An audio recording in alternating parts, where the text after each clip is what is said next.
Say you want to make something in life, you want to start a business, you want to write a book, you want to create a podcast. It takes a lot of work, and that work isn't fun, right? It involves a lot of tedious detail.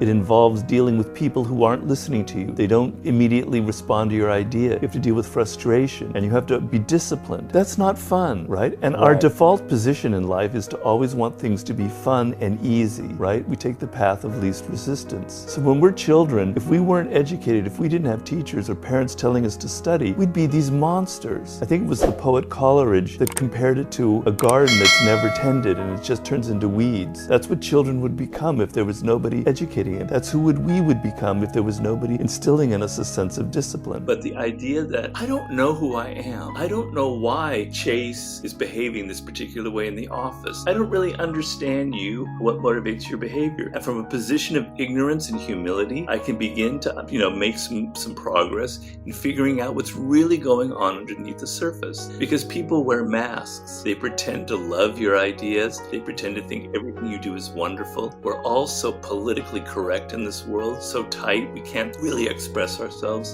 And so you can get lost. It's very tricky environments that we're going through. And I want to really, really help people understand what's going on below the surface, because that's where interesting things are happening. There's a law called work on the hearts and minds of others, which means that you can't force people into things. You have to get them to want what you want to do as opposed to pushing them in certain directions.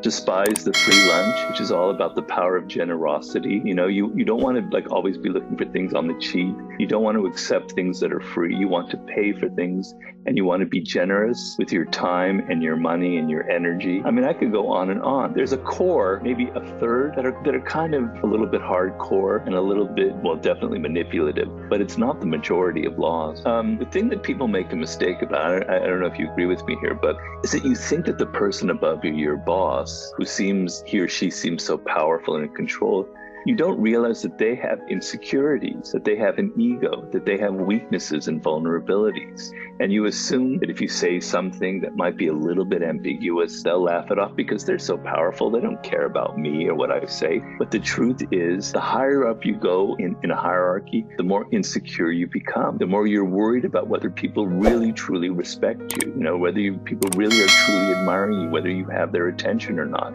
And so powerful people often have more insecurities than those on the bottom of the scale. And you go into the work world not thinking of the egos of powerful people, but it's very evident, and it can cause you a lot of problems. So I'm always shocked at how people don't have a sense of the psychology of the people they're dealing with. They don't know how to judge people's character.